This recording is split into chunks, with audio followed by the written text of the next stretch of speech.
Bible's an important book, but it's really long. Yeah, it's a collection of many books written over a long period of time, but altogether they tell one unified story. So, what's the story of the Bible? Well, it begins by introducing us to a beautiful mind, the author of all reality, a being called God. And he has the power to take the dark chaos of the uncreated world and bring about order and beauty and a garden full of life. And to crown this accomplishment, God appoints these creatures called humanity, Or in Hebrew, Adam. and they're made as God's image. Which means that they're commissioned to rule this beautiful world on God's behalf by harnessing all of its potential and creating even more beauty and order. This is a story about humans using their power to do meaningful, life-giving work. But the question is, how? Yeah, humanity now faces a choice that's represented by a fruit tree. So humans could partner with God and find freedom by trusting in his knowledge of good and evil. Or They could seize power and define good and evil on their own, which, God warns, will kill them. and they hear the voice of a dark, mysterious creature that tells them the choice is simple. Take the fruit. It'll give you power and freedom to rule the world on your own terms. And so they seize this knowledge, and as a result, they become suspicious and self-protective. It leads to fractured relationships, violent power grabs, and ultimately, a whole civilization, Babylon, that has redefined evil as good. And so, God scatters this corrupted human project. And here the story of the Bible takes an important turn. We zoom into the story of a man and a woman who come out of Babylon, Abraham and Sarah. Yeah, God promises that from them will come a new people, a nation that has another chance to make the right choice. And if they succeed, it will open up this new way forward for the rest of humanity. And this is why the rest of the Bible story is about this family. And it does not go well.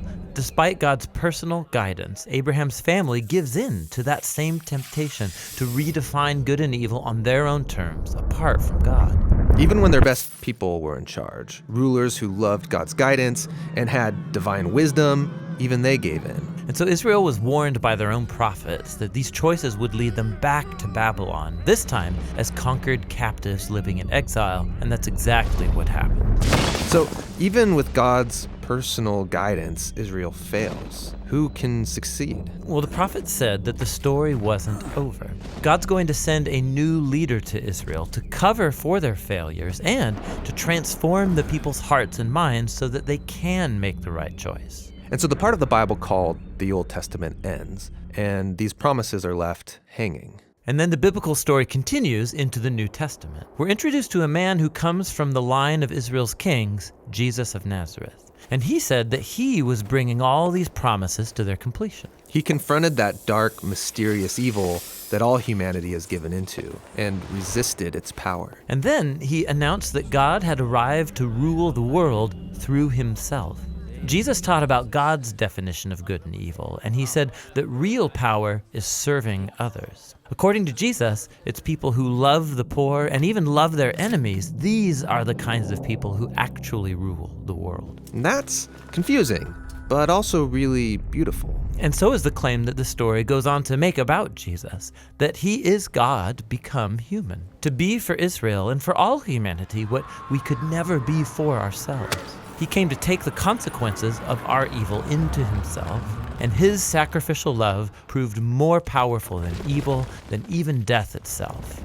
So now humanity's presented with a new choice. Represented by a new tree. Stick with the old way of being human, or venture into this new way. And in the story, those who choose the way of Jesus find themselves energized by God's own power. People who know that they are loved and forgiven by God can become people who love and forgive others in return.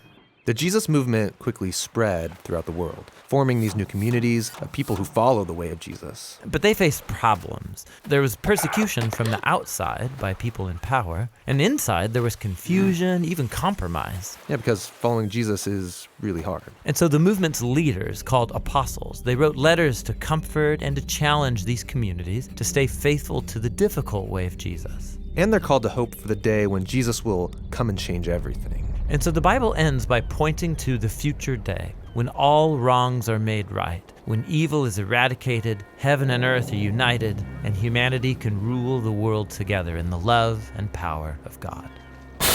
Okay, so that's the story of the Bible. and it brings all of these books together. But what's interesting is that each book contains a different kind of literature that contributes to this story in a unique way, and that's what the next video will begin to explore.